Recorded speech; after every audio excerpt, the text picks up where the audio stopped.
Jam di dinding ruang kerjaku yang mewah menunjukkan pukul 16.30 waktu Indonesia Barat. Jari jemariku berhenti menari di atas keyboard laptop. Seharusnya Maya, putri semata wayangku yang berusia 7 tahun, sudah tiba di rumah.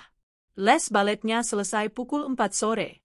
Jarak dari sekolah ke rumah kami, bahkan dengan lalu lintas Jakarta yang tak kenal ampun, seharusnya tidak memakan waktu lebih dari 30 menit.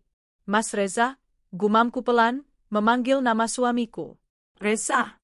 Pria yang kunikahi 10 tahun lalu, pria yang semakin hari semakin terasa asing. Pria yang kini hidup dari kenyamanan yang kuberikan, dari perusahaan yang kurintis dari nol. Tadi siang, sekitar pukul 3, dia masuk ke ruang kerjaku. Wajahnya yang tampan, wajah yang dulu membuatku luluh, tersenyum manis. Terlalu manis. Sayang, katanya, suaranya dibuat lembut. Aku pinjam mobil kamu, ya? Yang CR-V. Mau jemput Maya. Biar kamu fokus kerja.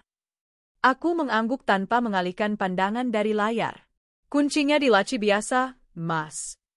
Oke, thanks, ya, katanya, sedikit terlalu cepat. Dia mencium keningku sekilas, ciuman yang terasa dingin dan penuh basa-basi, lalu pergi. Aku masih ingat deru mesin mobilku yang menjauh dari halaman. Sekarang, pukul 16.32 waktu Indonesia Barat. Perasaan tidak enak mulai menjalari perutku. Ini bukan yang pertama kali. Ada getaran aneh dalam sikapnya beberapa minggu terakhir. Dia sering meminjam uang dalam jumlah besar dengan alasan investasi kecil-kecilan yang tak pernah jelas hasilnya. Dia semakin sering, lembur, padahal dia tidak benar-benar bekerja di kantorku, hanya sesekali datang untuk mengawasi, yang lebih terlihat seperti formalitas untuk mengambil uang saku. Aku mencoba meneleponnya. Panggilan pertama, nada sambung. Panggilan kedua, dialihkan. Panggilan ketiga, nomornya tiba-tiba tidak aktif. Sialan, desisku. Amarah dingin mulai naik. Kemana dia? Aku mengambil ponselku lagi, hendak menelepon guru les Maya, saat layar ponselku menyala lebih dulu. Nama, Bu Rini, les balet, tertera di sana. Jantungku berdebar kencang. Ini pertanda buruk. Halo, Bu Rini? Maaf, ini saya baru mau tele. Ibu Clara? Suara Bu Rini di seberang sana terdengar cemas. Maaf, Bu. Ini, Maya masih di sekolah. Murid-murid yang lain sudah dijemput semua. Duniaku serasa berhenti berputar. Apa? Belum dijemput? Tapi suami saya. Itu dia, Bu. Saya tunggu dari tadi, tapi Pak Reza tidak kunjung datang. Saya coba telepon nomor Bapak juga tidak aktif. Jelas Bu Rini. Maya, dia menangis dari tadi, Bu. Dia khawatir tidak ada yang jemput. Takut bundanya lupa. Napasku tercekat. Air mataku nyaris tumpah. Bukan karena terharu, tapi karena campuran amarah, rasa bersalah, dan penghinaan yang luar biasa. Anakku. Darah dagingku. Menangis ketakutan di sekolah karena ayahnya sendiri tidak menepati janji. Saya ke sana sekarang, Bu. Kataku, suaraku bergetar. Tolong tenangkan Maya. Bilang Bunda sedang di jalan. Maafkan saya, Bu. Terima kasih banyak. Aku membanting ponsel ke meja. Tanganku gemetar hebat. Reza, di mana kamu, brengsek? Aku menyambar tas tanganku, berlari menuruni tangga marmer yang megah. Rumah besar ini terasa dingin dan kosong. Aku harus cepat. Aku tidak peduli dengan Reza, aku hanya peduli pada putriku. Aku bergegas ke pintu, hendak memesan ojek online. Aku membuka dompetku untuk memeriksa uang tunai. Kosong. Aku tertegun. Dompet kulit buaya berwarna merah marun itu terasa ringan. Aku ingat betul, baru 2 hari lalu aku mengambil uang tunai 15 juta rupiah dari bank untuk keperluan rumah tangga bulanan. Uang itu selalu kusimpan di resleting bagian dalam. Sekarang, yang tersisa hanya beberapa lembar uang 50 ribuan dan receh. Tidak mungkin. Aku mengobrak-abrik isi tasku. Tidak ada. Uang itu hilang. Hilang bersamaan dengan perginya Reza. Rasa dingin yang lebih pekat menjalar di punggungku. Ini bukan lagi kelalaian. Ini pencurian. Dengan tangan yang semakin gemetar, aku berlari kembali ke kamar tidurku. Jantungku berdebar begitu kencang hingga terasa sakit. Aku membuka laci meja riasku, tempatku menyimpan kotak perhiasan beludru berwarna biru tua. Aku membukanya. Kosong. Tempat di mana seharusnya cincin berlian limited editionku berada, kini kosong. Cincin itu adalah hadiah dari mendiang ibuku. Desainnya unik, hanya ada beberapa di dunia. Nilainya bukan hanya pada karatnya, tapi pada kenangannya. Aku berteriak sekuat tenaga, membiarkan namanya menggemama di rumah yang hampa. Dia mengambilnya. Dia mengambil uangku. Dia mengambil cincin ibuku. Dan dia mengambil mobilku. Semua dengan alasan menjemput putri kandungnya sendiri, yang kini dia telantarkan di sekolah. Awalnya, aku curiga ada orang lain. Perampok? Asisten rumah tangga? Tapi tidak. Hanya Reza yang tahu di mana aku menyimpan dompet dan di mana letak kotak perhiasan itu. Hanya dia yang bersikap aneh hari ini. Air mataku akhirnya jatuh. Bukan tangisan kesedihan, tapi tangisan kemarahan yang membara. Selama ini aku diam. Aku melihatnya bermain mata. Aku mendengar rumor. Aku merasakan uangku terkuras pelan-pelan. Aku hanya mengeluh kecil, berharap dia sadar, berharap dia kembali pada keluarga kecil kami. Tapi aku salah. Diamku dianggap sebagai kelemahan. Keluhanku dianggap sebagai angin lalu. Semakin lama, dia semakin menjadi. Dia pikir aku bodoh.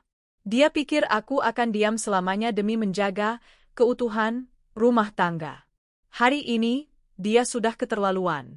Aku menghapus air mataku dengan kasar. Tidak ada waktu untuk menangis. Anakku menungguku. Aku segera memesan ojek online menggunakan sisa saldo digitalku. Sambil menunggu, aku menelepon Sardi, tangan kananku di perusahaan, orang kepercayaanku. Sardi, saya butuh bantuan, kataku cepat, suaraku dingin dan tegas. Ada apa, Bu? Suara ibu? Lacak lokasi mobil saya.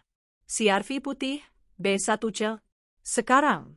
Dan siapkan pengacara terbaik yang kita punya. Saya akan kirimkan data. Aku tidak menunggu jawaban. Aku menutup telepon, mengambil jaket, dan berlari keluar rumah tepat saat ojek yang kupesan tiba. Perjalanan menuju sekolah Maya terasa seperti neraka.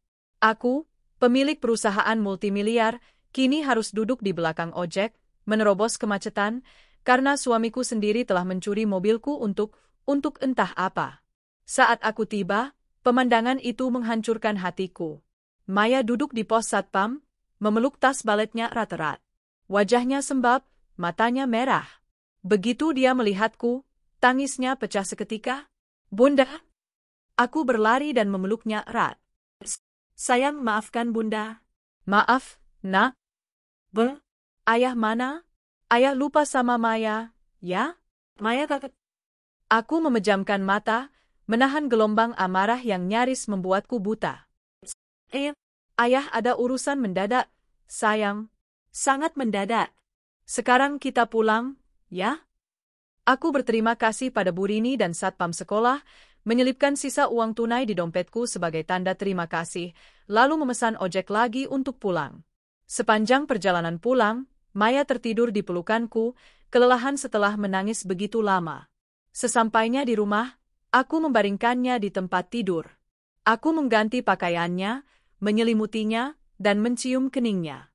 Wajah polosnya adalah satu-satunya alasanku untuk tetap waras. Saat itulah ponselku bergetar lagi.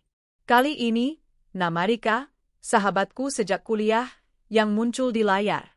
Clara. Astaga. Lo di mana? Suara Rika terdengar panik dan tertahan, seolah dia sedang berbisik. Gue di rumah, Rik. Kenapa? Gue lagi ada masalah. Masalah? Suara Rika meninggi. Masalah lo ada di depan mata gue sekarang. Gue lagi di restoran Imperium, di area VIP. Dan tebak gue lihat siapa? Perutku mulas. Siapa? Reza. Suami lo. Dia di sini. Aku terdiam. Restoran Imperium adalah restoran termahal di kota ini. Dia nggak sendiri, Clar, lanjut Rika, suaranya kini penuh simpati dan amarah. Dia sama perempuan yang kayaknya pernah gue lihat di Instagramnya, yang suka dia, like. Dan ada anak kecil. Anak perempuan, mungkin umurnya 5 atau 6 tahun. Napasku tercekat. Mereka lagi pesta ulang tahun, Claire. Ada kue besar, banyak hadiah. Kelihatannya mewah banget. Dan yang bikin gue mual?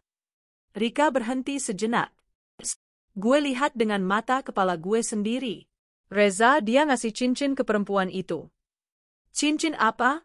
Tanyaku, suaraku datar. Cincin berlian. Bentuknya unik banget, kayak punya nyokap lo itu, Claire. Yang limited edition. Cukup. Ponsel itu nyaris terlepas dari genggamanku. Jadi ini alasannya. Dia mencuri uangku. Dia mencuri cincinku. Dia menelantarkan putrinya sendiri yang menangis ketakutan hanya untuk merayakan ulang tahun anak perempuan lain. Anak dari pelakor itu. Dia menggunakan hartaku untuk membiayai pesta mewah mereka. Dia memberikan cincin warisan ibuku kepada perempuan murahan itu sebagai hadiah. Sakit. Rasa sakitnya begitu menusuk, begitu dalam, hingga aku tidak bisa bernapas. Selama ini aku diam. Selama ini aku pura-pura tidak tahu. Tapi kali ini, dia melakukannya di depan umum. Dia tidak lagi takut. Dia tidak lagi berusaha menyembunyikan perselingkuhannya. Dia menghinaku. Dia menginjak-injak harga diriku dan kenangan ibuku. Air mataku tidak lagi jatuh. Yang ada hanyalah api. Kemarahan yang begitu besar membakar habis sisa-sisa cinta dan kesabaranku. Aku menutup telepon Rika. Aku menatap pantulan diriku di cermin. Wanita yang terlihat lelah dan hancur. Tidak lagi. Aku mengambil ponselku dan menelepon Sardi kembali. Sardi, kataku, suaraku sedingin es. Lokasi mobil sudah ketemu? Sudah, Bu. Di area parkir restoran Imperium, Senayan. Bagus, desisku. Sekarang, dengarkan rencana saya. Saya tidak mau mengotori tangan saya. Tapi saya mau mereka hancur. Hancur sehancur-hancurnya. Aku melirik ponselku lagi, membuka kontak pengacaraku, dan satu nomor lagi. Nomor seorang kenalan lama di kepolisian. Kamu pikir kamu bisa menghancurkanku, Reza? Gumamku pada bayanganku sendiri. Kamu pikir kamu bisa mengambil segalanya dariku? Aku tersenyum sinis. Kamu salah besar. Pesta ini belum selesai. Kejutan utamanya baru akan dimulai. Api telah membakar habis semua air mataku. Yang tersisa hanyalah baja dingin. Di rumah megah yang kini terasa seperti sangkar emas yang ternoda, aku duduk di tepi ranjang putriku. Maya tertidur pulas, napasnya teratur, tidak menyadari badai yang sedang disiapkan ibunya. Aku menatap wajah polos itu. Wajah yang ditelantarkan ayahnya demi merayakan ulang tahun anak haramnya. Tidak akan lagi, sayang, bisikku. Bunda janji, tidak akan ada yang bisa menyakitimu lagi. Dan mereka yang sudah melakukannya, akan membayarnya. Aku bangkit. Gerakanku terukur, tanpa keraguan. Ponselku sudah ada di genggaman. Tidak ada lagi Sardi. Ini sudah melampaui wewenang asisten. Aku menekan nomor cepat. Nomor yang sudah lama tidak kuhubungi, nomor seorang pengacara termahal dan paling ditakuti di kota ini, Hutama Arekan. Clara, sapaku begitu panggilan tersambung. Suaraku datar, tanpa emosi. Clara, tumben sekali, jawab suara berat di seberang. Hutama bukan temanku, dia adalah senjata yang kusimpan. Saya butuh Anda. Sekarang. Kasus apa? Pencurian. Pencurian dalam rumah tangga, kataku. Suami saya, Reza, telah mengambil uang tunai 15 juta rupiah dari dompet saya dan sebuah cincin berlian limited edition warisan ibu saya. Nilainya tak terhingga, tapi asuransinya saja di angka 2 miliar. Hening sejenak. Clara, pencurian dalam keluarga itu rumit. Delik aduan? Potong kerumitannya, desisku. Saya punya yang lebih baik. Saya tahu lokasinya sekarang. Restoran Imperium, Senayan, ruang VIP. Dia sedang bersama selingkuhannya. Aku berhenti, membiarkan informasi itu meresap. Dan ini bagian terbaiknya, Hutama. Saya punya saksi mata di lokasi, sahabat saya, Rika. Dia baru saja melihat Reza memberikan cincin curian itu kepada si pelakor. Saat ini juga, di jarinya. Hutama tertawa pelan. Tawa yang dingin dan penuh perhitungan. Ah, flagrante delicto. Tertangkap basah. Ini mengubah segalanya. Ini bukan lagi delik aduan keluarga yang rumit, ini kasus pencurian murni, pasal 362 KUHP, dan penadahan, pasal 480 KUHP, bagi si wanita. Kita bisa bergerak. Saya tidak mau dia hanya ditangkap, kataku tajam. Saya mau dia dipermalukan. Saya mau cincin itu kembali. Saya mau uang saya kembali. Saya mau semua hadiah yang dia beli pakai uang saya untuk anak pelakor itu disita. Kejam. Saya suka, kata Hutama. Apa yang Anda ingin saya lakukan? Siapkan tim Anda. Saya juga akan menelepon kenalan saya di kepolisian. Saya mau penggerbekan malam ini. Di tengah pesta ulang tahun anak haram itu. Buat ini sebesar mungkin, sememalukan mungkin. Biayanya akan besar, Clara. Saya tidak peduli. Ambil dari rekening perusahaan. Aku menutup telepon. Panggilan kedua adalah ke Pak Dharma, seorang perwira tinggi yang beberapa kali kubantu proyek sosialnya. Pak Dharma, maaf mengganggu. Saya Clara. Saya butuh bantuan Anda. Aku menjelaskan situasinya dengan cepat, lugas, dan tanpa drama. Aku adalah korban pencurian. Asetku sedang dipakai oleh pelaku di tempat umum. Aku menekankan nilai cincin itu dan fakta bahwa itu adalah warisan yang tak tergantikan. Aku memberitahunya bahwa pengacaraku, Hutama, sedang dalam perjalanan untuk membuat laporan resmi dan akan menemuinya di lokasi. Kami akan kirim tim reserse ke sana. Anda di mana, Bu Clara? Saya di rumah, jawabku. Menjaga putri saya. Putri saya yang seharusnya dijemput oleh suami saya, tapi malah dia telantarkan karena sibuk merayakan ulang tahun anak selingkuhannya. Nada suaraku yang dingin rupanya lebih menusuk daripada teriakan. Pak Dharma langsung mengerti. Ini bukan hanya soal pencurian. Ini soal harga diri. Kami akan bergerak, Bu. Pengacara Anda bisa berkoordinasi dengan tim saya di lobi. Panggilan terakhir. Sardi, asisten setiaku. Sardi, kataku. Bu Clara, saya sudah melacak mobil. Saya sudah tahu lokasinya. Imperium. Dengar, Sardi. Lupakan mobilnya dulu. Saya butuh keahlianmu yang lain. Saya butuh mata. Pergi ke Imperium sekarang. Bawa 2 orang. Pura-pura jadi tamu. Pesan meja yang bisa melihat jelas ke ruang VIP. Maksud Ibu? Saya mau video. Saya mau rekaman definisi tinggi dari semua yang akan terjadi di sana. Pengacaraku dan polisi akan datang. Saya mau wajah Reza saat dia digiring. Saya mau wajah panik pelakor itu saat cincin di jarinya diminta paksa. Saya mau tangisan anak itu saat hadiah-hadiahnya diambil. Saya mau semuanya, Sardi. Dari berbagai sudut. Jelas, tanpa terpotong. Siap, Bu. Segera laksanakan, jawab Sardi, suaranya mantap. Sekarang, aku hanya perlu menunggu. Aku kembali ke kamar Maya. Aku duduk di sofa bludru di sudut ruangan, mematikan lampu utama dan menyalakan lampu tidur. Keheningan di rumah ini terasa memekakan telinga, kontras dengan apa yang akan terjadi di restoran mewah itu. Di restoran Imperium, Reza sedang berada di puncak dunianya.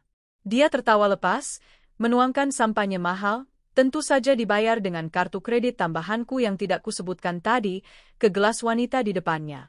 Wanita itu, sebut saja Vika, tersenyum manja. Jarinya yang kini dihiasi cincin berlianku sengaja dia gerak-gerakan di bawah cahaya lampu kristal.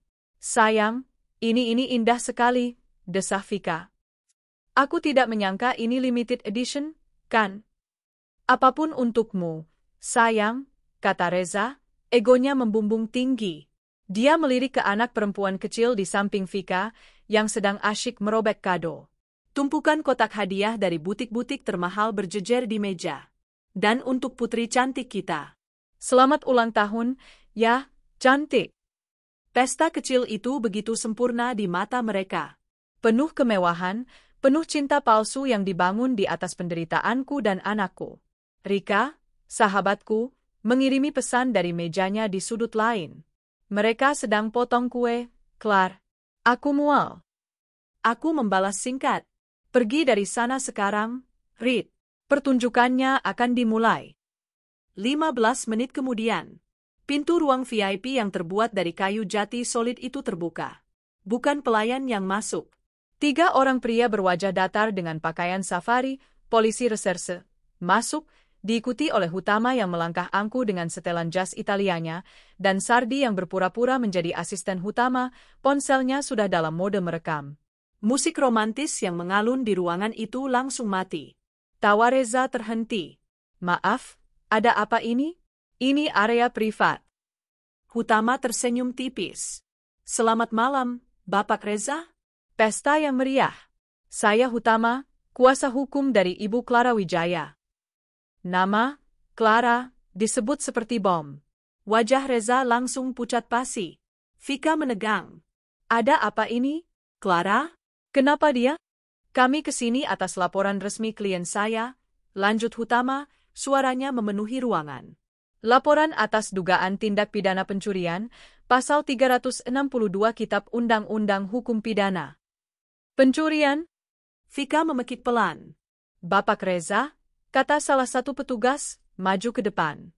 Anda dilaporkan telah mengambil tanpa izin uang tunai sebesar 15 juta rupiah dan 1 buah cincin berlian limited edition dari kediaman Ibu Clara. Itu bohong, teriak Reza, mencoba menguasai diri. Clara istri saya. Itu salah paham. Hutama tertawa sinis. Istri yang mobilnya Anda curi? Istri yang putrinya Anda telantarkan di sekolah sampai menangis histeris? Istri yang uangnya Anda pakai untuk membiayai pesta ini? Setiap kata adalah tamparan. Reza terdiam. Petugas itu lalu menoleh ke Vika. Pandangannya tertuju lurus ke jari manis Vika. Dan cincin itu adalah barang buktinya. Vika sontak menyembunyikan tangannya di bawah meja. Wajahnya yang tadi cantik kini pucat seperti mayat. Bu, kata petugas itu dengan tegas. Anda bisa dikenai pasal penadahan. Pasal 480. Menikmati barang hasil curian. Kami minta Anda serahkan cincin itu sekarang juga. Secara baik. Ini hadiah. Reza, bilang sama mereka, Rez. Vika mengguncang lengan Reza. Reza tidak bisa berkata-kata. Dia terpojok. Ambil paksa jika dia menolak, kata Hutama dingin. Mendengar itu, Vika gemetar. Dengan tangan tergetar hebat, dia menarik cincin itu dari jarinya. Cincin ibuku. Dia meletakkannya di atas meja dengan kasar. Petugas segera mengambilnya, memasukkannya ke dalam kantong barang bukti. Dan hadiah-hadiah ini, Hutama menunjuk tumpukan kado mewah di meja. Apakah ini dibeli menggunakan uang tunai yang Anda ambil dari dompet klien saya? Saya? Reza tergagap. Kami akan sita semuanya sebagai bagian dari penyelidikan, kata petugas itu. Mereka mulai mengumpulkan kotak-kotak kado itu. Saat itulah anak perempuan Vika, yang sedari tadi diam ketakutan, akhirnya pecah. Melihat mainan-mainan barunya, baju-baju cantiknya, diambil oleh orang-orang asing, dia mulai menangis. Enggak mau. Itu punyaku. Mama. Papa. Tangisannya bukan tangisan manja. Itu tangisan histeris, tangisan yang meraung-raung.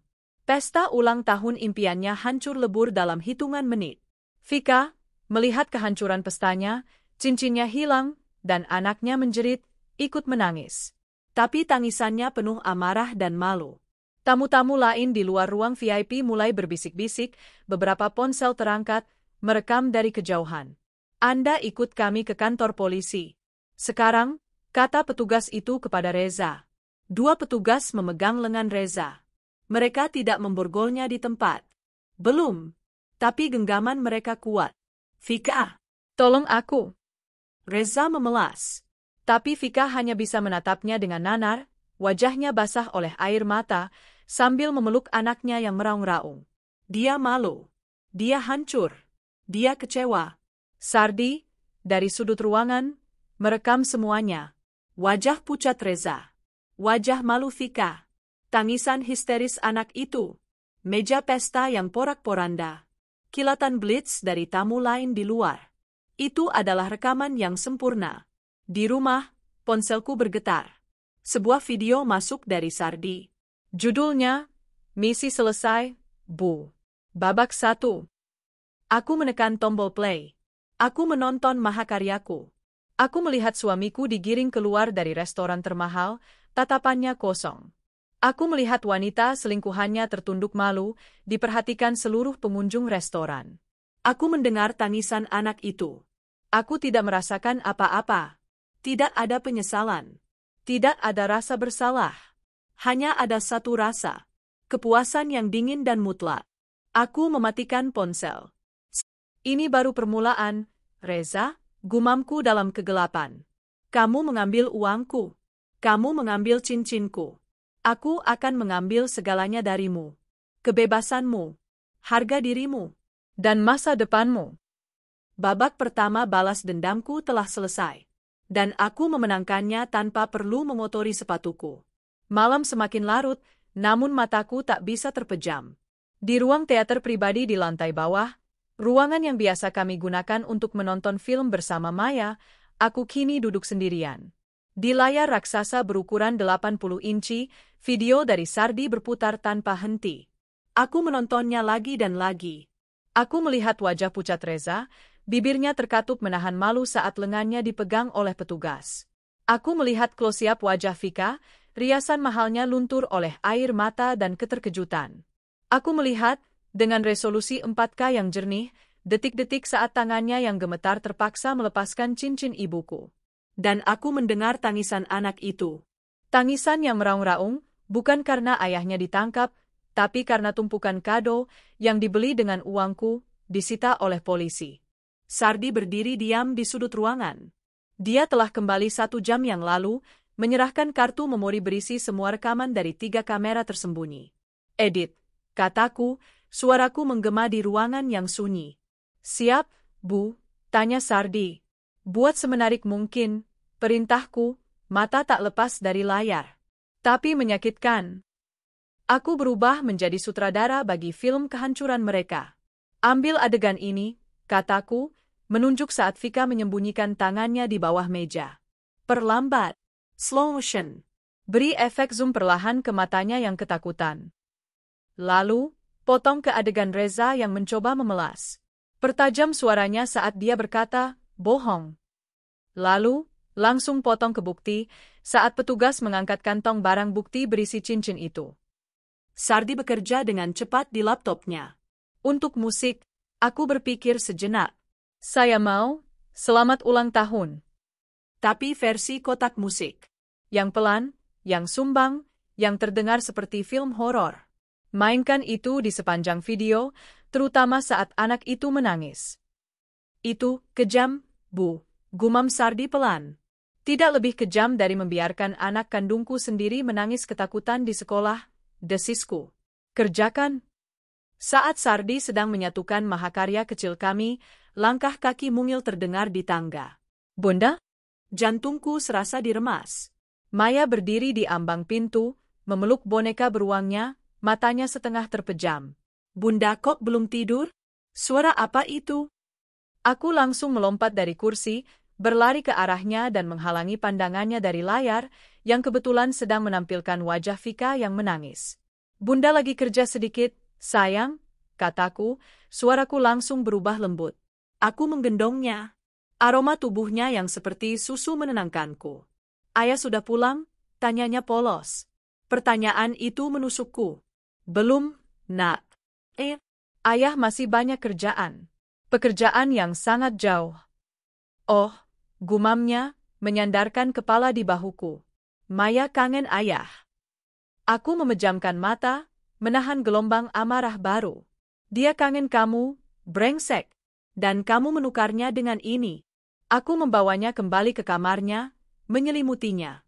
Wajah polosnya adalah pengingatku. Pengingat mengapa aku harus melakukan ini. Aku tidak sedang balas dendam. Aku sedang melindungi masa depan putriku. Aku sedang membasmi hama yang menggerogoti rumah kami. Setelah Maya kembali terlelap, Aku kembali ke ruang teater.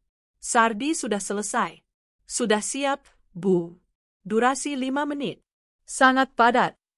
Dia memutarnya. Itu sempurna. Video itu adalah sebuah simfoni kehancuran.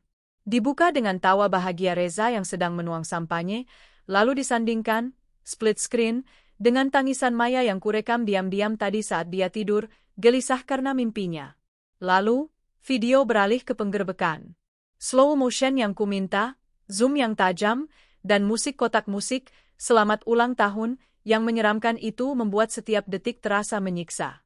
Video itu ditutup dengan frase frame pada wajah Reza yang digiring keluar, dan sebuah teks sederhana muncul di layar. Uangku. Cincinku. Hancurmu. Bagus, bisikku. Simpan. Tunggu aba-aba saya. Ponselku berdering. Hutama. Malam, Bu Clara. Malam. Bagaimana? Seperti yang kita duga, Reza ditahan di Polres untuk 1x24 jam. Besok pagi saya akan pastikan statusnya naik jadi tersangka dan penahanannya diperpanjang. Bukti kita kuat. Saksi, sahabat Anda, Rika, sudah memberi keterangan. Cincin itu barang bukti tak terbantahkan. Kasus ini mudah. Saya mau dia ditahan selama mungkin. Kita bisa tuntut maksimal 5 tahun penjara, Bu.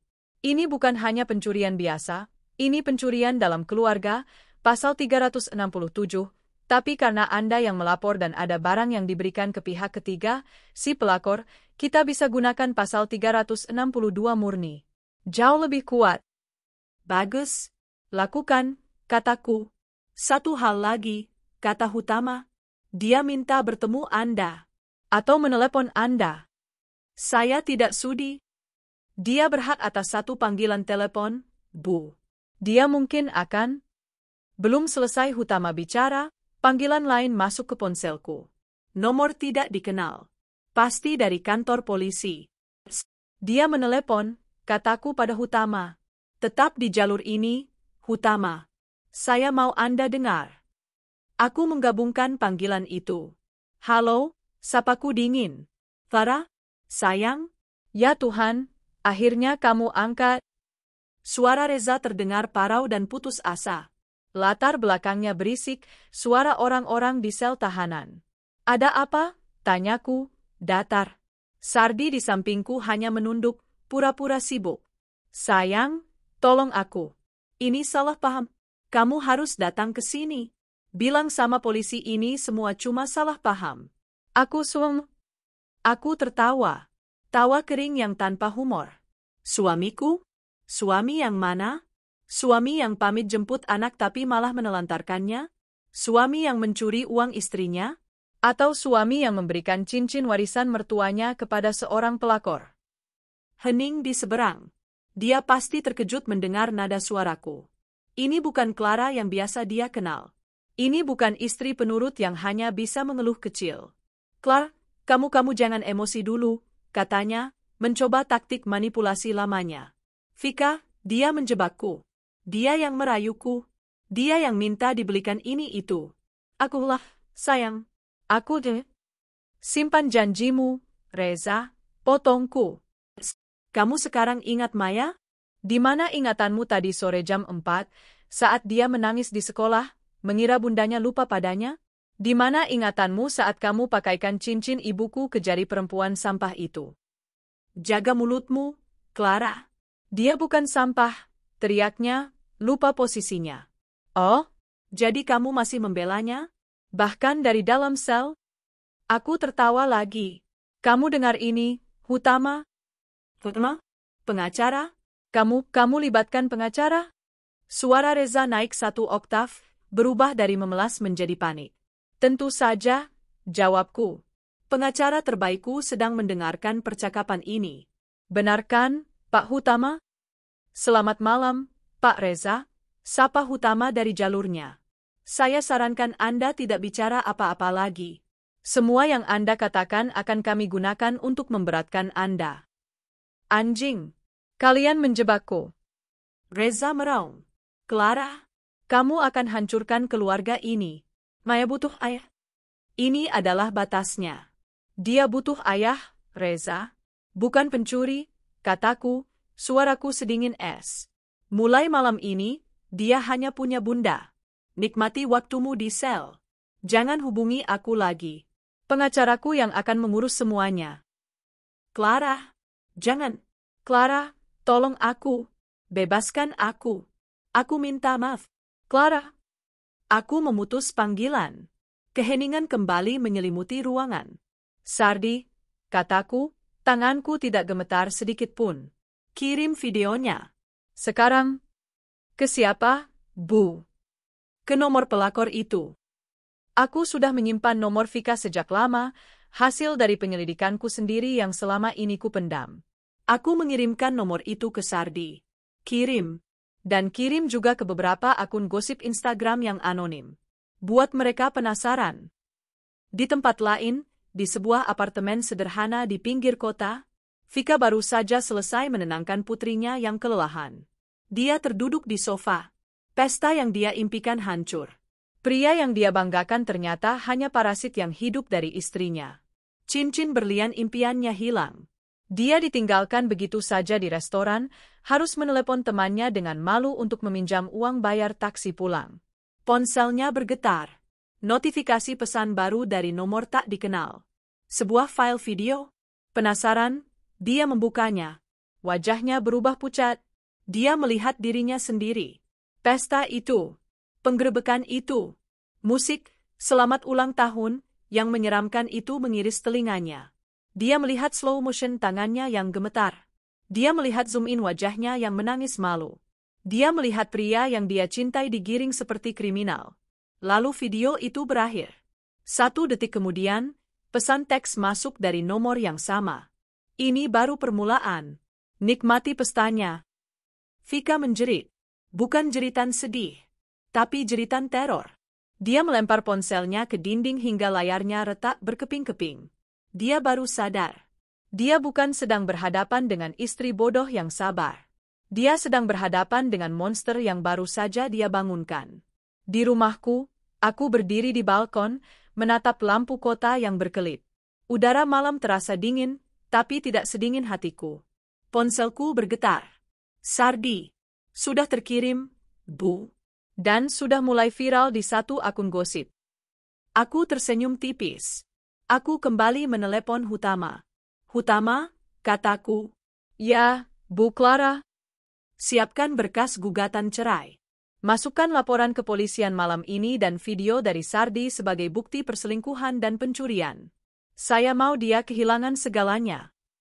Segera saya proses, Bu. Malam ini, aku telah mengambil kembali cincinku. Besok, aku akan mengambil kembali hidupku. Fajar menyingsing di Jakarta, namun bagi sebagian orang, itu adalah awal dari malam tergelap mereka. Aku tidak tidur. Setelah Sardi pergi, aku mandi, berganti pakaian, dan duduk di ruang kerjaku. Bukan untuk bekerja, tapi untuk memantau. Tepat pukul 5.30 pagi, seperti bom waktu yang kutanam, ledakan itu terjadi. Akun gosip Instagram terbesar di Indonesia, yang semalam diberi umpan anonim oleh Sardi, merilis video itu secara utuh. Pesta ulang tahun anak diduga pelakor digerebek polisi. Suami tajir diduga curi cincin warisan istri sah demi sang selingkuhan. Judulnya provokatif. Dan videonya video editan Sardi yang berdurasi 5 menit itu lebih menusuk dari 1000 pisau. Dalam 1 jam, video itu ditonton 1 juta kali. Dalam 2 jam, 5 juta kali. Komentar-komentar membanjiri. Gila, itu kan Reza. Suami idaman, yang suka pamer di IG-nya si Vika. Vika siapa? Itu Vika_Cantika, selebgram ecek-ecek. Pantesan hidupnya mewah, ternyata nyolong dari istri sah. Ya Tuhan, itu cincinnya Clara Wijaya. Gue tahu cincin itu, warisan ibunya. Sialan emang si pelakor. Musiknya bikin merinding we. Kasihan anaknya, tapi lebih kasihan anak istri sahnya yang ditelantarin.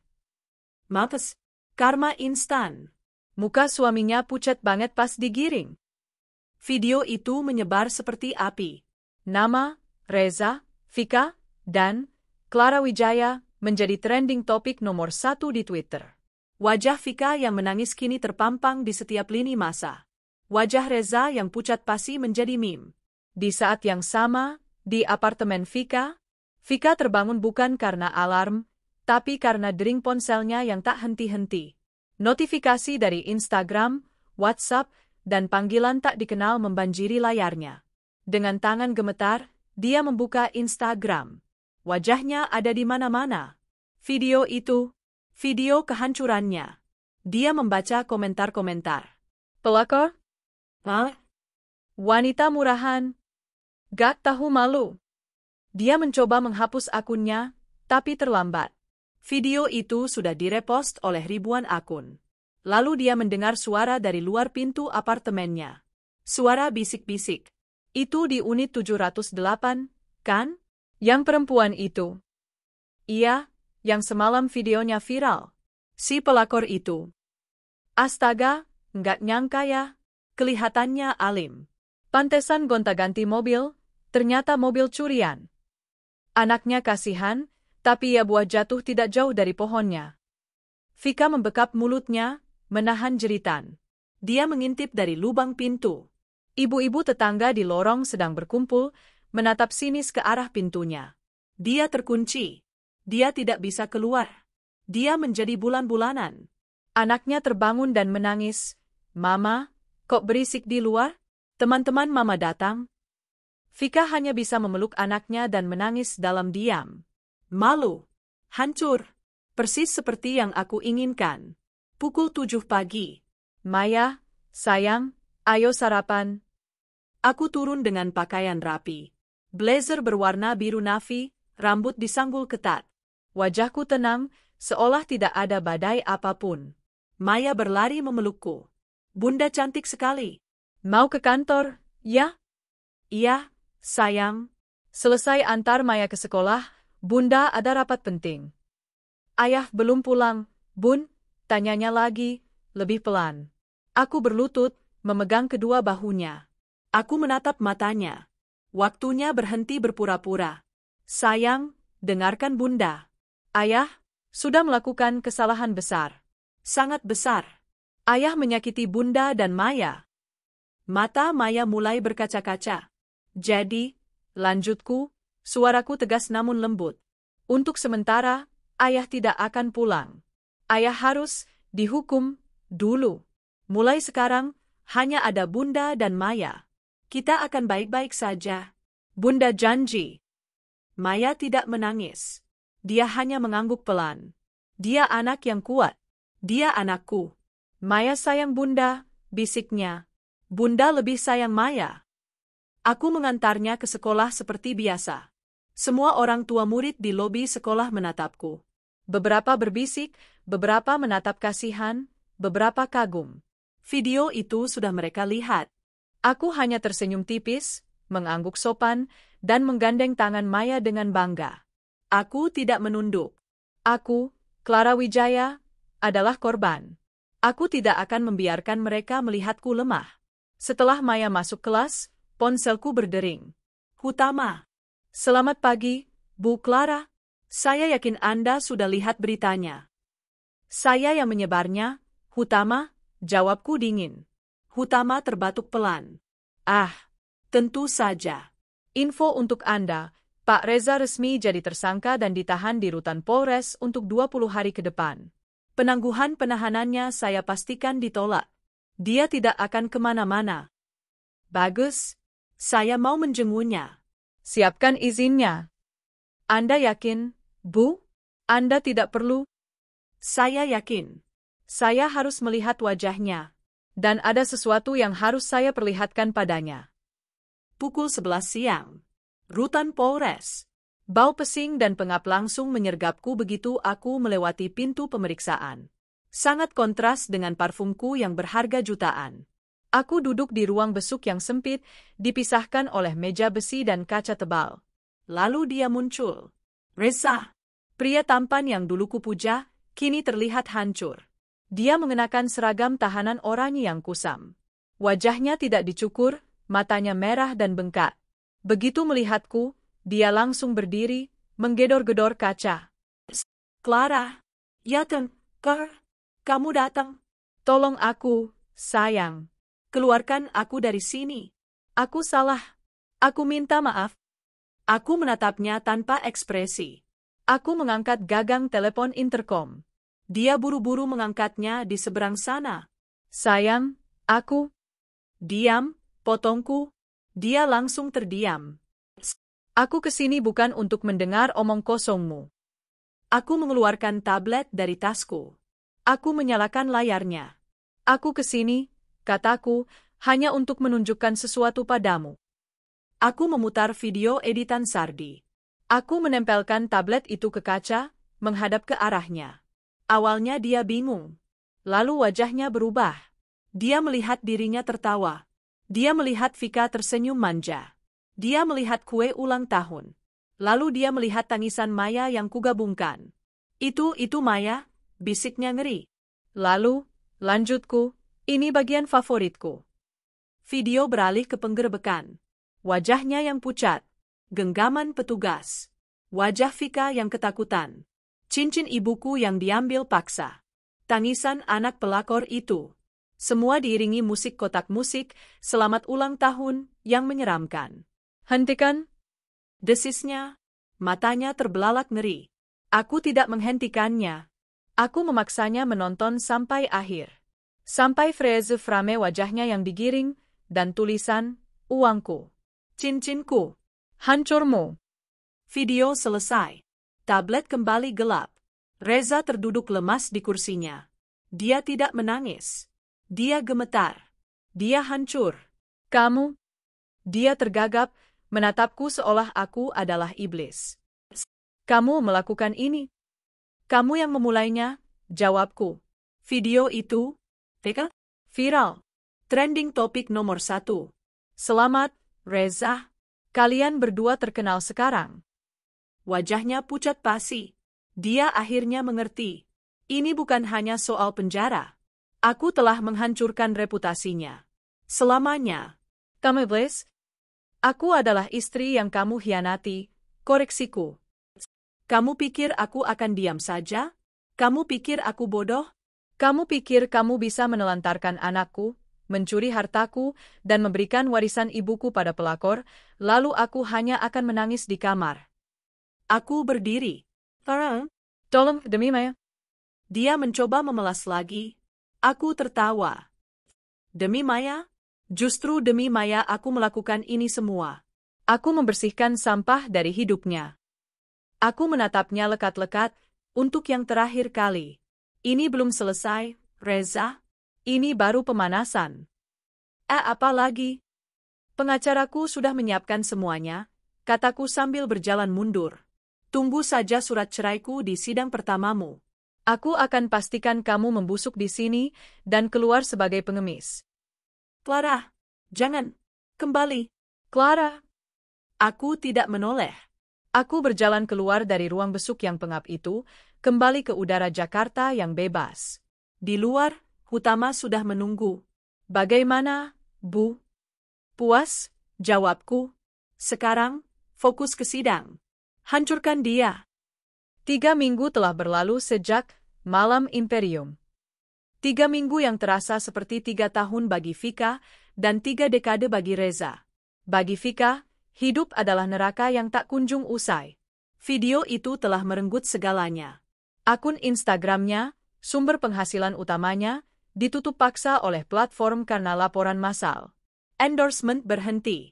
Teman-teman sosialitanya lenyap, memblokir nomornya seolah dia adalah wabah penyakit. Lebih buruk lagi adalah kehidupan sehari-hari. Dia benar-benar menjadi bulan-bulanan tetangga. Setiap kali dia memberanikan diri keluar dari unit apartemennya untuk membeli susu formula, dia disambut dengan tatapan sinis dan bisikan yang sengaja dikeraskan. Itu dia, si pelakor maling. Masih berani tinggal di sini, ya? Muka tembok. Kasihannya, cantik-cantik kok hobinya ngerusak rumah tangga orang. Sekarang kena batunya. Anaknya tidak bisa lagi bermain di taman apartemen.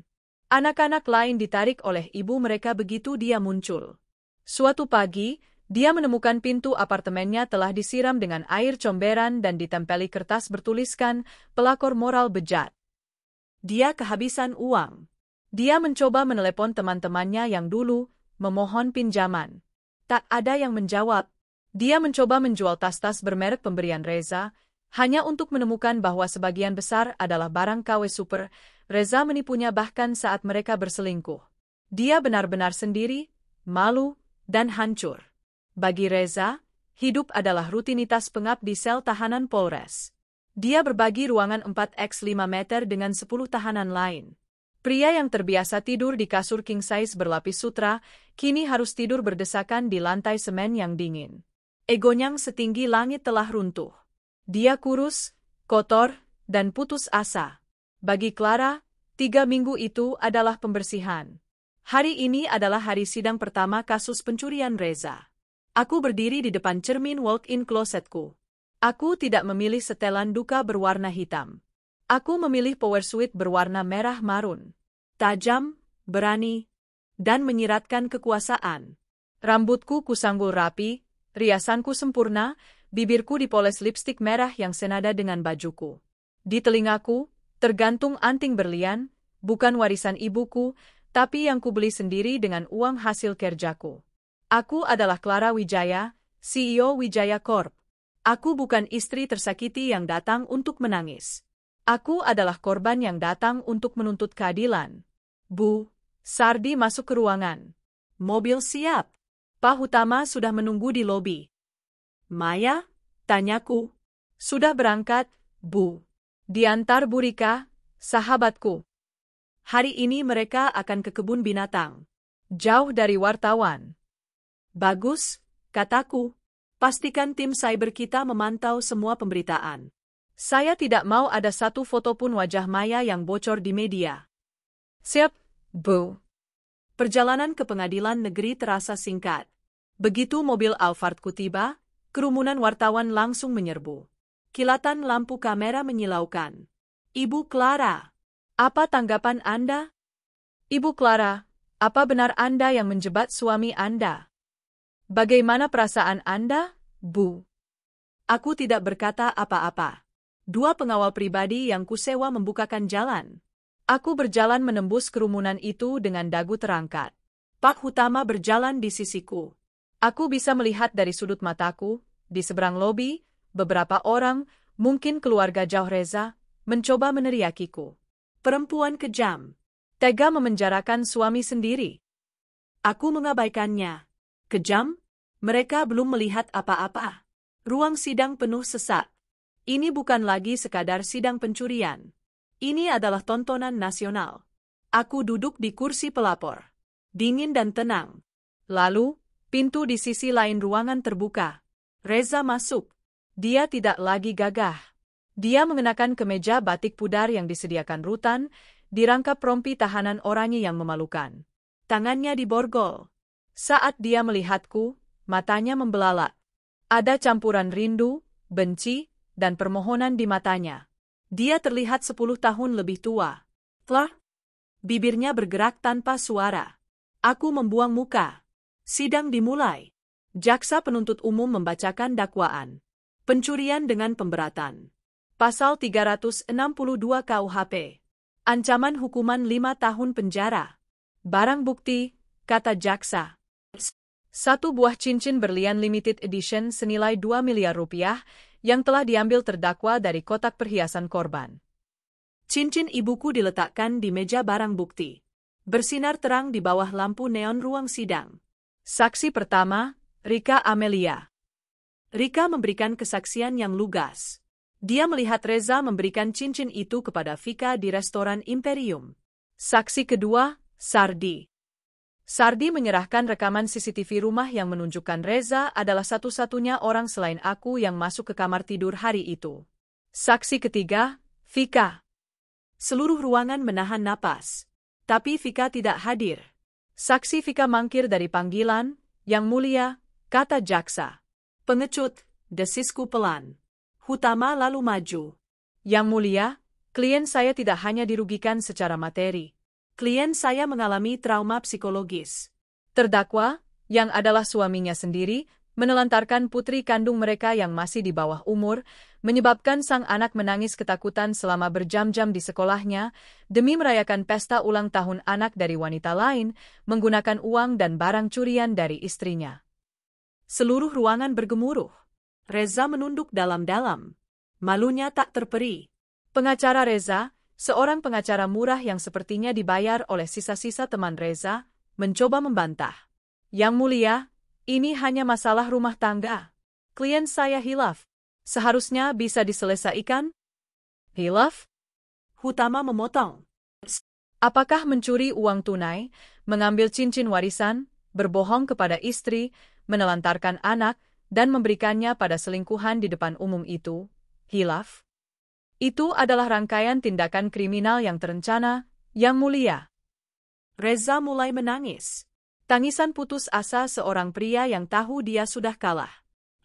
Maafkan aku. Aku mohon, cabut tuntutannya. Rintihnya dari kursi terdakwa. Hakim mengetuk palu. Terdakwa harap tenang. Sidang ditunda dan akan dilanjutkan minggu depan untuk mendengarkan putusan sela. Reza terlihat lemas. Dia pikir masih ada waktu. Dia pikir aku mungkin luluh melihat tangisannya. Saat petugas membawanya berdiri untuk dikembalikan ke sel, saat itulah aku memberi isyarat pada Hutama. Pukulan telat. Saat Reza berjalan tertatih melewati barisan kursi, Hutama melangkah maju, menghadang jalannya. Kilatan kamera wartawan langsung menyala gila-gilaan, mengantisipasi drama. Pak Reza, kata Hutama, suaranya tenang namun menusuk, terdengar di seluruh ruangan. Reza menatapnya dengan bingung. Ada satu berkas lagi untuk Anda. Dari Ibu Clara. Hutama mengulurkan amplop coklat tebal. Apa ini? Tanya Reza, suaranya bergetar. Surat gugatan cerai, jawab Hutama. Nomor register perkara sudah masuk pagi ini. Ibu Clara menuntut hak asuh anak 100% dan seluruh harta Gonogini. Reza tertegun. Matanya bergerak dari amplop ke wajahku. Aku masih duduk di sana. Aku menatap lurus ke matanya, dan aku memberinya senyuman. Senyuman tipis, dingin, dan penuh kemenangan. Saat itulah dia pecah. Bukan tangisan penyesalan, tapi raungan kemarahan dan kekalahan total. Tidak, dia berteriak. Borgol di tangannya bergemerincing. Clark, kamu tidak bisa melakukan ini. Aku suamimu. Setelah semua ini kamu menceraikanku. Dia mencoba menerjangku. Kamu wanita iblis. Iblis. Aku tidak akan menceraikanmu. Tidak akan? Dua petugas polisi langsung menahannya. Dia meronta-ronta seperti binatang buas yang terluka. Pencurian. Penjara. Kehancuran reputasi. Dan sekarang, gugatan cerai yang akan membuatnya melarat. Sakit yang bertumpuk-tumpuk. Tepat seperti yang aku rencanakan. Para wartawan menggila. Ibu Clara gugat cerai di hari sidang pertama. Reza mengamuk di ruang sel. Di tengah kekacauan itu, aku berdiri. Aku merapikan blazerku. Tanpa menoleh lagi ke arah pria yang sedang meraung-raung memanggil namaku, aku berjalan keluar dari ruang sidang. Pukulan telak telah mendarat. Aku melangkah keluar dari gedung pengadilan, merasakan sinar matahari di wajahku. Rasanya bebas. Aku masuk ke mobil. Ke kantor. Sardi, kataku, jadwalkan rapat Dewan Direksi jam 2 siang. Ada perusahaan yang harus saya urus. Pembalasan dendamku belum selesai. Tapi babak terpentingnya telah kututup. 2 bulan telah berlalu sejak hari pertama sidang. 2 bulan yang kugunakan untuk membangun kembali benteng di sekitar kehidupanku dan Maya. Sementara aku fokus pada terapi Maya, membantunya memahami perginya sang ayah, dan mengambil alih 100% kendali perusahaan, nama Reza dan Vika telah menjadi sinonim untuk aib nasional. Kasus mereka berjalan cepat. Tekanan publik dan bukti yang tak terbantahkan, video, saksi mata, dan cincin ibuku, membuat persidangan ini nyaris seperti formalitas. Hari ini adalah hari putusan. Sidang vonis untuk kasus pencurian Reza. Aku kembali mengenakan power suitku. Kali ini, warnanya putih gading, melambangkan kebersihan, awal yang baru. Aku tidak datang untuk berperang, aku datang untuk menyaksikan eksekusi. Lobi pengadilan masih ramai, tapi suasananya berbeda. Tidak ada lagi yang menatapku dengan kasihan. Mereka menatapku dengan campuran rasa ngeri dan kagum. Aku telah menjadi simbol. Bagi sebagian orang, aku adalah pahlawan wanita yang berani. Bagi yang lain, aku adalah istri pendendam yang menakutkan. Aku tidak peduli. Reza dibawa masuk ke ruang sidang. Pria yang kulihat 2 bulan lalu masih memiliki api di matanya. Pria yang kulihat hari ini sudah padam. Dia telah menjadi cangkang kosong. Kurus, tatapannya hampa, rambutnya mulai menipis karena stres. Dia bahkan tidak menatapku saat dia duduk di kursi pesakitan. Dia tahu ini adalah akhirnya. Pengacaranya yang murah membacakan pleidu, pembelaan, yang menyedihkan. Klien kami Vilaf, di bawah pengaruh, dia adalah kepala rumah tangga yang sedang tertekan. Hutama bangkit. Tenang dan mematikan. Yang mulia, katanya, suaranya menggelegar. Kepala rumah tangga macam apa yang menelantarkan anaknya? Kepala rumah tangga macam apa yang mencuri dari istrinya untuk diberikan pada selingkuhannya? Ini bukan Vilaf. Ini adalah karakter. Karakter seorang pencuri, pembohong, dan suami yang tidak bertanggung jawab. Terdakwa tidak hanya mencuri cincin, dia mencuri rasa aman dari putrinya sendiri dan menginjak-injak martabat istrinya.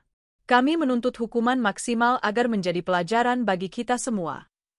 Sidang diskors sejenak sebelum majelis hakim membacakan putusan. Reza duduk gemetar. 1 jam kemudian, hakim ketua mengetukkan palunya. Menetapkan, suara hakim tegas. Menyatakan terdakwa, Reza bin, nama ayahnya, telah terbukti secara sah dan meyakinkan bersalah melakukan tindak pidana pencurian. Mata Reza terpejam. Menjatuhkan pidana penjara kepada terdakwa selama 4 tahun. Palu diketuk 3 kali. Gedok, gedok, gedok. Selesai. Reza tidak berteriak. Dia hanya terisak pelan. Isak tangis seorang pecundang. 4 tahun. Dia akan keluar dari penjara sebagai pria parubaya yang hancur, tanpa uang, tanpa reputasi, tanpa keluarga. Petugas mengangkatnya. Saat dia digiring keluar, seorang wanita tua, ibunya, yang tidak pernah sekalipun menjenguk Maya, berlari ke arahku.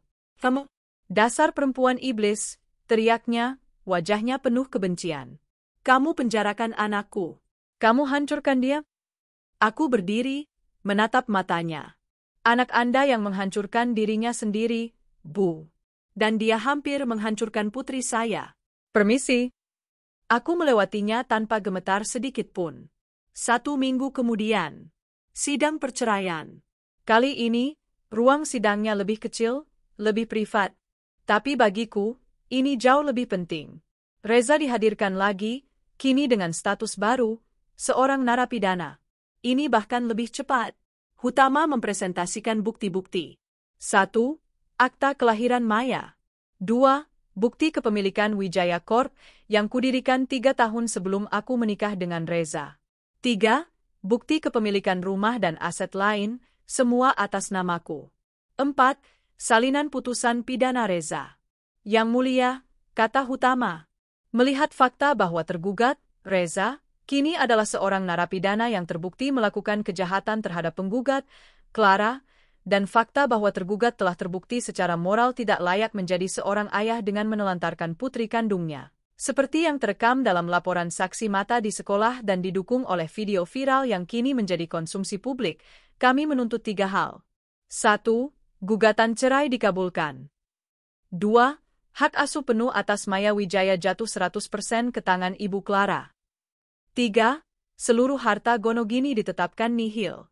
Perusahaan dan aset yang ada adalah murni harta bawaan dan harta pencaharian Ibu Clara. Tergugat tidak berkontribusi apapun selain menjadi parasit.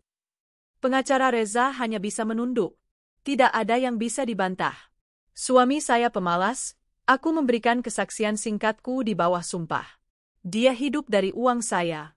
Dia mencuri dari saya untuk membiayai pelakornya. Dia tidak berhak atas 1 rupiah pun. Hakim kembali mengetuk palu. Memutuskan. 1. Mengabulkan gugatan cerai dari penggugat, Clara Wijaya. 2. Menetapkan hak asuh anak bernama Maya Wijaya jatuh sepenuhnya ke tangan penggugat. 3. Menetapkan tidak ada harta gonogini yang dibagi. Seluruh aset yang terdaftar tetap menjadi milik penggugat. Gedok. Aku resmi bercerai. Aku bebas. Aku berdiri, menjabat tangan Hutama. Terima kasih atas kerja bagus Anda. Aku berjalan keluar. Reza menatapku saat aku lewat. Tatapan kosong, penuh kebencian, namun tak berdaya. Aku tidak membalas tatapannya. Dia sudah tidak ada lagi di mataku. Di luar gedung pengadilan, wartawan kembali mengerubungiku. Kali ini, aku berhenti. Aku berdiri tegak di depan puluhan kamera dan mikrofon. Selamat siang, kataku, suaraku jernih dan kuat. Hari ini, 2 palu keadilan telah diketuk. 1 untuk kejahatan yang telah dilakukan, 1 lagi untuk kebebasan saya dan putri saya. Mantan suami saya telah menerima hukuman yang setimpal. Saya telah resmi bercerai dan mendapatkan hak asuh penuh atas putri saya. Bagi saya, kasus ini ditutup.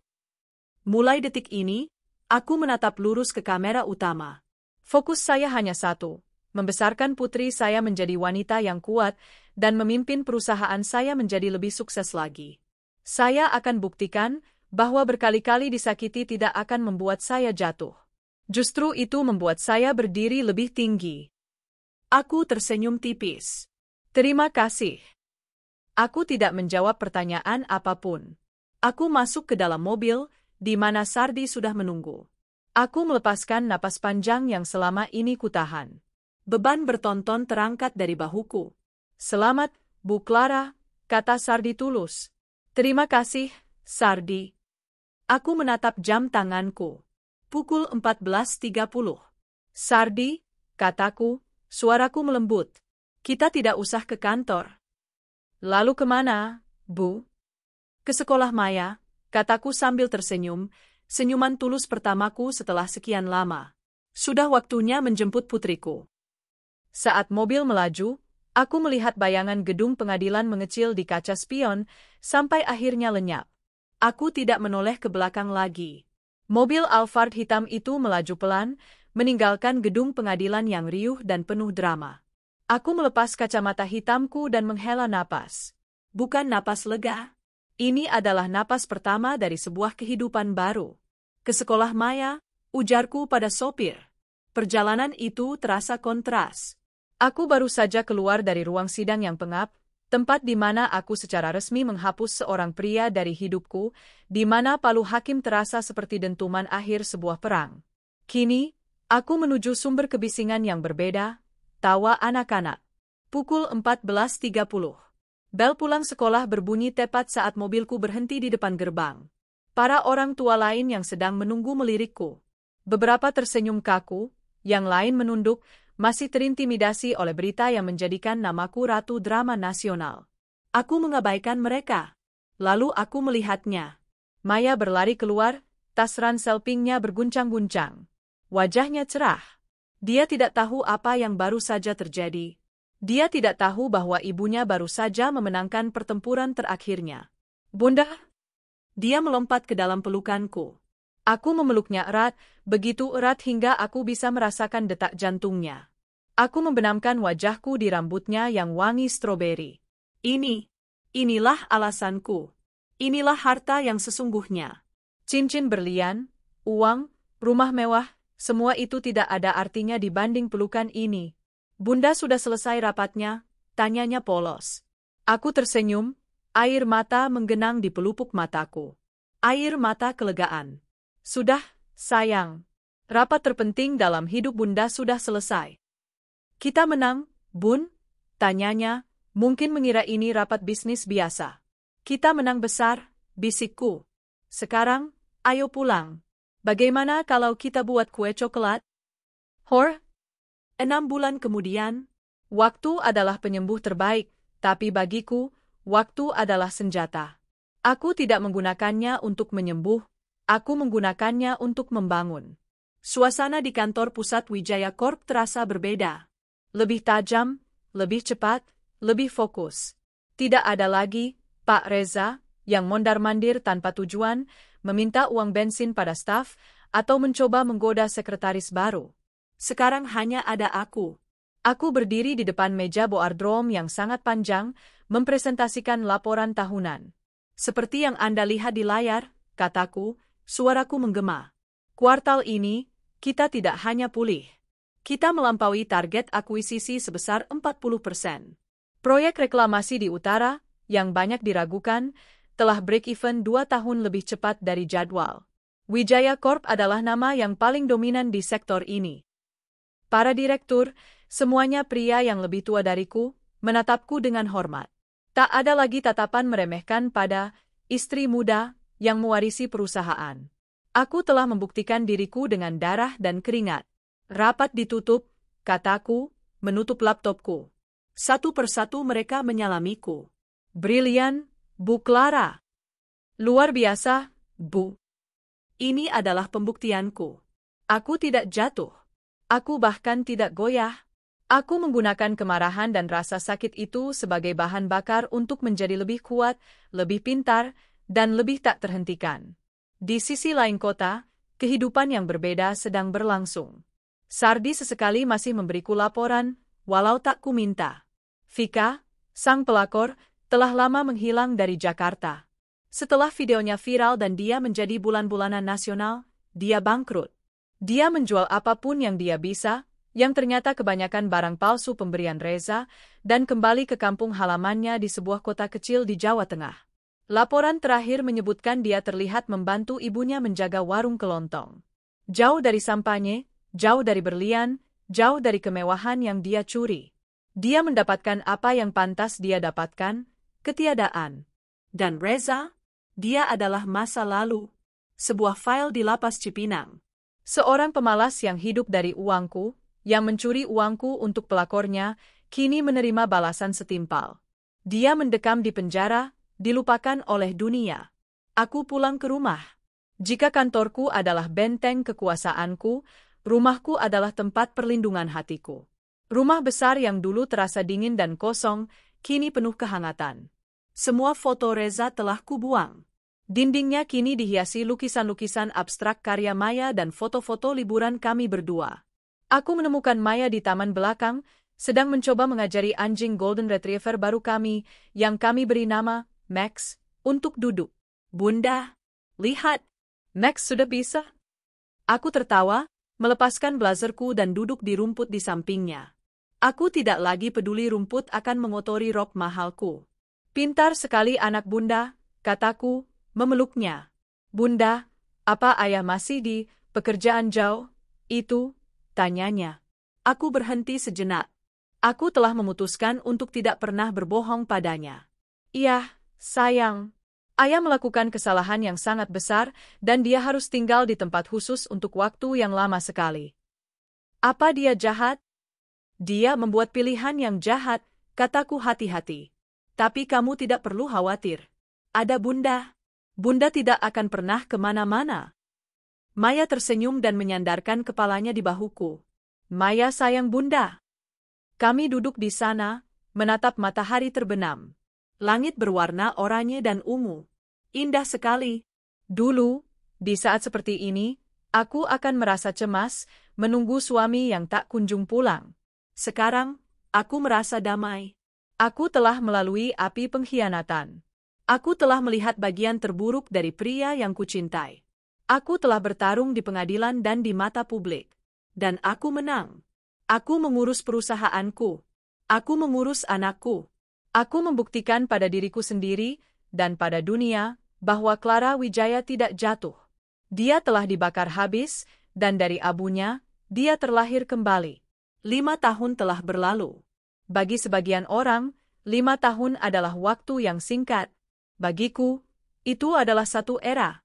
Dalam 5 tahun, aku telah mengubah Wijaya Corp dari sebuah perusahaan nasional yang disegani menjadi raksasa regional yang ditakuti.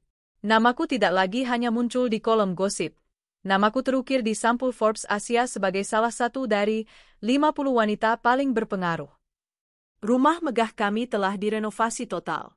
Dinding-dinding yang dulu menyimpan kenangan buruk telah diganti dengan kaca-kaca tinggi yang menghadap ke taman yang rimbun. Foto-foto Maya, bukan lagi sebagai balita, tetapi sebagai gadis remaja yang cerdas, menghiasi setiap sudut. Maya, dia adalah mahakarya terbesarku. Di usianya yang ke-12, dia adalah cerminan diriku. Tenang, cerdas, dan memiliki tatapan mata yang tajun. Dia adalah juara debat di sekolah internasionalnya, kapten tim berkuda, dan yang terpenting, dia bahagia. Dia tahu tentang ayahnya. Aku tidak pernah membohonginya. Aku menceritakan segalanya dalam versi yang sesuai dengan usianya. Bahwa ayahnya adalah pria yang membuat pilihan buruk, pria yang menyakiti kami, dan pria yang harus dihukum karena kesalahannya. Baginya, Reza bukanlah seorang ayah. Dia adalah sebuah pelajaran. Pagi itu, aku sedang meninjau cetak biru untuk proyek resort terbaru kami di Bali saat interkom di mejaku berbunyi. Ya, Sardi? Bu Clara, suara Sardi yang kini menjabat sebagai direktur operasionalku terdengar ragu. Ini aneh. Sardi tidak pernah ragu. Ada seseorang di lobi. Dia memaksa bertemu. Usir dia. Saya tidak punya waktu untuk tamu tak diundang. Masalahnya, Bu, namanya Reza. Jantungku tidak berdebar. Tanganku tidak gemetar.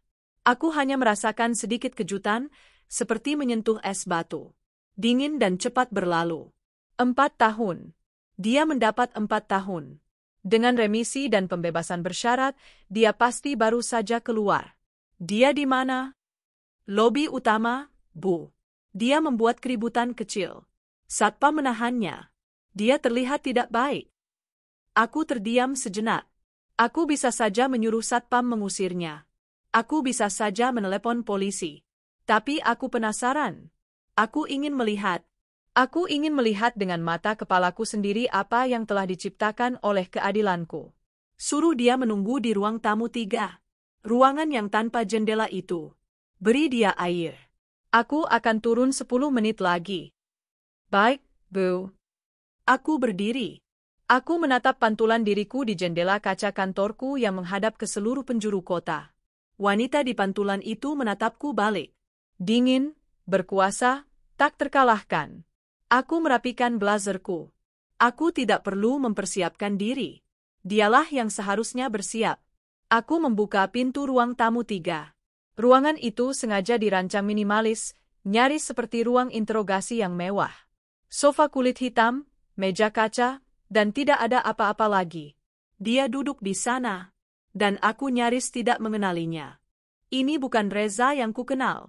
Pria tampan, angkuh, dan penuh pesona yang dulu merayuku, sudah mati. Yang duduk di depanku adalah seorang pria kurus kering. Rambutnya menipis dan beruban. Kulitnya kusam. Dia mengenakan kemeja murah yang kebesaran dan celana jeans pudar. Dia terlihat seperti pria berusia 60 tahun, padahal usianya baru menginjak awal 40-an. Matanya. Itulah yang paling mengejutkan. Api di matanya telah padam. Yang tersisa hanyalah kekosongan dan ketakutan. Dia terlonjak kaget saat aku masuk. Dia berdiri dengan canggung. Clara? Suaranya parau. Serak. Seperti sudah lama tidak digunakan. Aku tidak menjawab.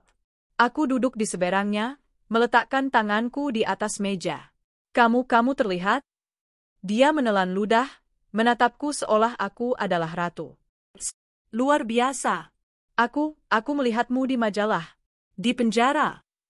Ada perlu apa? Tanyaku. Dingin. Datar. Seperti bertanya pada pelayan. Pertanyaanku memecah ilusi apapun yang dia miliki. Dia tersadar akan posisinya. Dia berlutut. Tindakan itu begitu tiba-tiba dan menyedihkan, hingga aku nyaris mendengus. Clara, aku mohon. Dia mulai terisak. Tangisan yang kering dan jelek. Aku minta maaf. Aku tahu aku salah. Aku hancur, Clara. Aku sudah menjalani hukumanku. 4 tahun di neraka. Aku tidak punya apa-apa lagi. Lalu? Aku ingin melihatnya. Melihat siapa? Maya, bisiknya. Dia putriku. Aku ayahnya. Aku hanya ingin melihatnya sekali saja. Dari jauh juga tidak apa-apa. Aku mohon, Clara. Aku menatapnya. Pria yang berlutut di kakiku ini memohon untuk melihat anak yang pernah dia telantarkan demi pelakornya. Kamu bukan ayahnya, kataku. Apa? Tentu saja aku ayahnya. Dia darah dagingku. Dia mencoba protes, tapi suaranya ciut. Seorang ayah tidak akan menelantarkan putrinya di sekolah les sampai menangis ketakutan, kataku, setiap kataku ucapkan dengan penekanan yang tajam. Seorang ayah tidak akan mencuri uang istrinya untuk membiayai pesta ulang tahun anak haramnya. Dan seorang ayah, aku mencondongkan tubuhku ke depan, tidak akan memberikan cincin warisan nenek dari putrinya kepada seorang pelakor. Wajahnya pucat pasi. Dia ingat setiap dosanya. Aku hilaf? Kamu bukan hilaf, Reza. Kamu jahat. Kamu lemah. Dan kamu pemalas, potongku. Dan sekarang, kamu menyedihkan. Aku berdiri. Maya tidak punya ayah. Ayahnya sudah lama mati. Sekarang, pergi. Tolong, Clara, dia merangkak, mencoba memegang kakiku. Aku melangkah mundur, jijik. Jangan sentuh aku. Bunda? Suara itu datang dari pintu yang terbuka. Jantungku berhenti sejenak. Maya berdiri di sana. Dia sudah berganti seragam sekolah dengan pakaian berkuda. Dia terlihat cantik dan kuat. Dia memegang helm di tangannya. Bunda? Kenapa lama sekali? Pelatih sudah menunggu. Mata Maya beralih dari aku ke pria yang berlutut di lantai. Dia menatap Reza. Wajahnya tidak menunjukkan keterkejutan. Hanya kebingungan. Reza ternganga. Dia menatap Maya. Ini adalah putrinya. Gadis kecil yang dulu dia tinggalkan, kini berdiri di depannya sebagai seorang remaja yang mempesona. Desahnya. Maya, ini ayah. Dia mencoba berdiri. Sayang, kamu sudah besar, cantik sekali. Maya mengerutkan keningnya. Dia menatap pria itu dari atas ke bawah. Pria kurus, tua, dekil, dengan mata memohon yang menyedihkan. Lalu dia menatapku. Dan kemudian, dia mengucapkan kalimat yang menjadi paku terakhir di peti mati Reza. Bunda, kata Maya, suaranya tenang dan sedikit kesal karena terganggu. Ini siapa? Dia menunjuk Reza. Kenapa ada pengemis di kantor Bunda? Satpam membiarkan dia masuk. Pengemis. Kata itu menggantung di udara. Napas Reza tercekat. Raungan kesakitan yang tak bersuara keluar dari dirinya. Putrinya. Darah dagingnya. Tidak mengenalinya. Dan mengiranya seorang pengemis. Ini lebih menyakitkan dari 4 tahun penjara. Ini lebih menyakitkan dari kehilangan hartanya. Ini lebih menyakitkan dari video viral itu. Aku menatap Reza, yang kini menunduk, bahunya terguncang oleh isak tangis yang hening. Hancur. Benar-benar hancur sampai ke akar-akarnya. Aku tersenyum tipis. Aku berjalan ke arah Maya, merangkul bahunya. Bukan siapa-siapa, sayang, kataku lembut. Hanya orang salah alamat. Aku menekan tombol intercom. Sardi, tolong panggil keamanan. Ada sampah yang harus dibersihkan dari ruang tamu 3. Aku dan Maya berjalan keluar, meninggalkannya di sana. Jadi, kita jadi makan malam di restoran Italia itu kan, Bun? Tanya Maya, sudah melupakan pria tadi. Tentu saja, sayang. Apapun untukmu. Saat aku menutup pintu, aku bisa mendengar suara tangisan yang meraung-raung dari dalam ruangan. Bukan. Itu bukan tangisan. Itu adalah suara hantu dari masa lalu yang akhirnya mati. 1 dekade berlalu. 10 tahun. Waktu yang cukup untuk mengubah seorang anak menjadi wanita, dan seorang wanita menjadi legenda. Kota ini telah banyak berubah, tapi tidak ada yang berubah sedrastis Wijaya Corporation. Di bawah kepemimpinanku, perusahaan itu telah berevolusi dari pemain properti nasional menjadi konglomerat global. Menara-menara kaca kami menjulang di Singapura, Tokyo, dan London. Namaku, Clara Wijaya, tidak lagi dibisikkan di ruang sidang atau di kolom gosip. Namaku diucapkan dengan hormat di ruang Dewan Internasional. Tapi hari ini, aku bukan CEO. Aku bukan ikon bisnis. Aku hanyalah seorang ibu. Aku duduk di barisan depan di sebuah aula yang megah, di bawah langit musim semi New England. Di sekelilingku, Ratusan orang tua lain bertepuk tangan. Udara dipenuhi rasa haru dan kebanggaan. Aku berada di Universitas Harvard, menyaksikan putriku, Maya Wijaya, berjalan melintasi panggung untuk menerima gulungan ijazahnya. Summa cum laude. Lulusan terbaik. Mataku tidak pernah lepas darinya. Di usia 22 tahun, dia adalah perpaduan sempurna antara keanggunanku dan, hanya keanggunanku. Dia memiliki kecerdasan ayahnya, aku harus mengakuinya, tetapi dia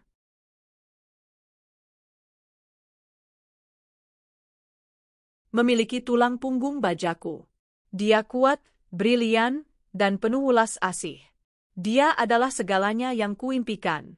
Saat namanya dipanggil, aku berdiri dan bertepuk tangan. Air mata mengalir di pipiku. Ini bukan air mata kesedihan. Ini adalah air mata kemenangan murni. Inilah pembalasan dendamku yang sesungguhnya. Bukan penjara. Bukan video viral. Bukan penyitaan aset. Tapi ini. Membesarkan putriku sendirian menjadi wanita luar biasa yang akan menggetarkan dunia, sementara pria yang mengkhianatinya membusuk dalam ketidakjelasan. Malam itu, kami makan malam di restoran paling eksklusif di Boston. Hanya kami berdua. Jadi, Nona Wijaya, kataku, mengangkat gelas champagneku. Apa rencanamu selanjutnya?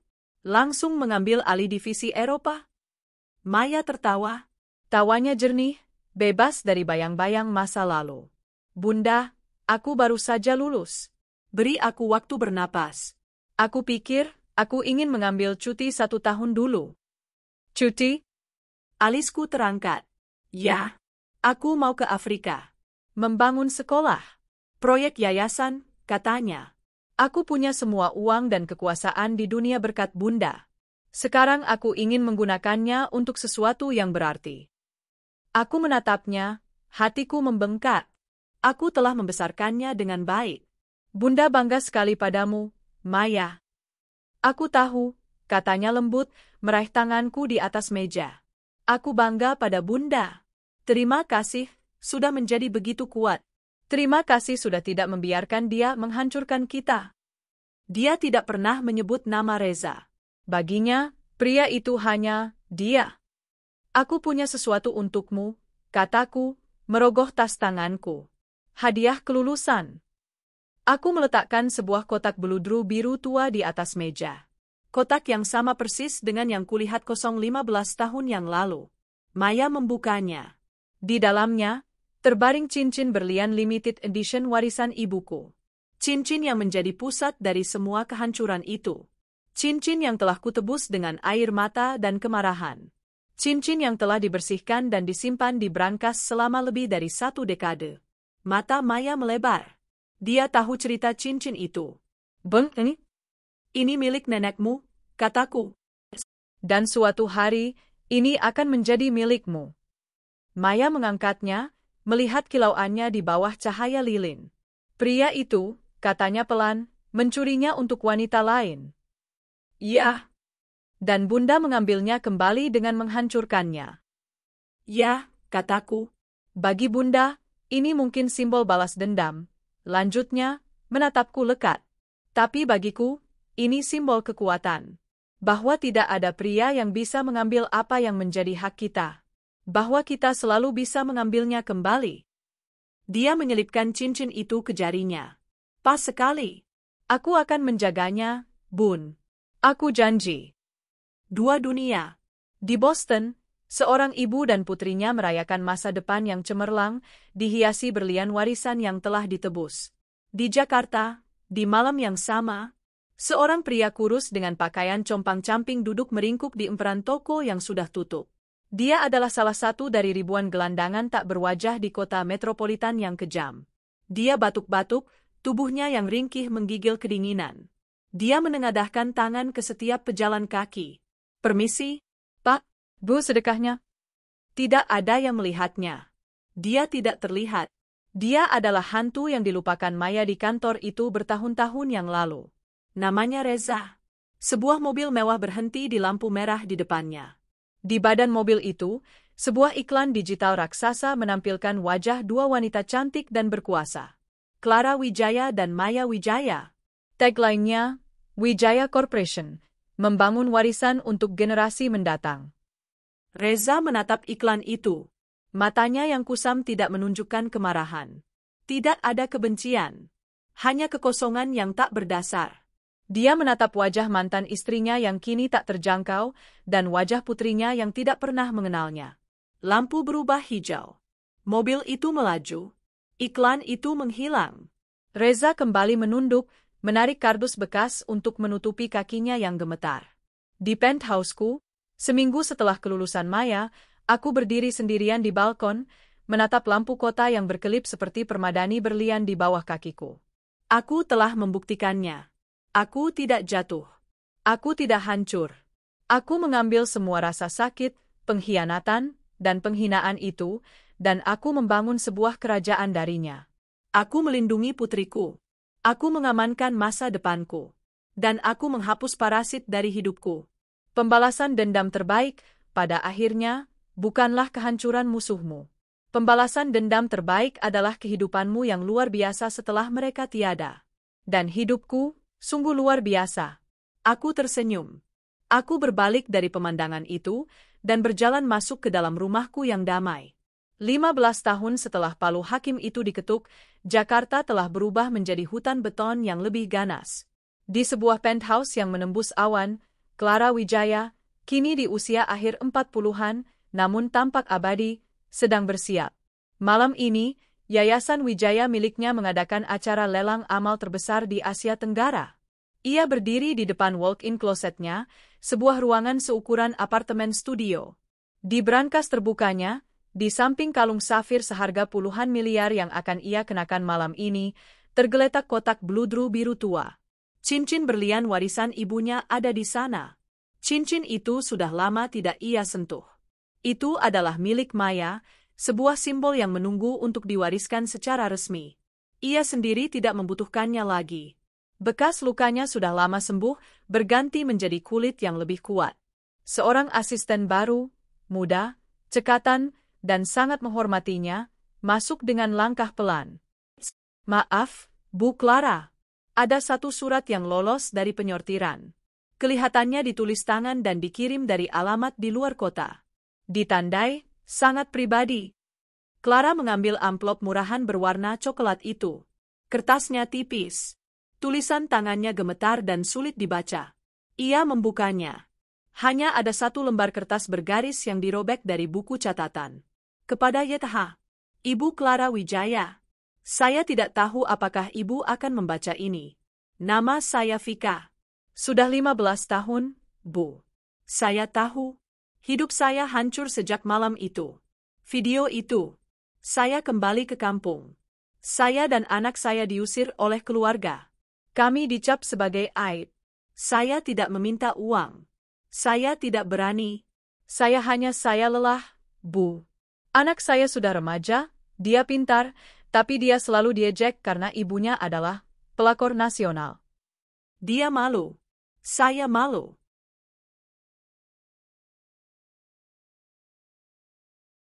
Saya dengar ibu punya banyak gedung.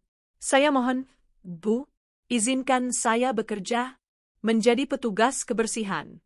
Di gudang Anda, di lantai paling bawah, di shift malam. Apa saja.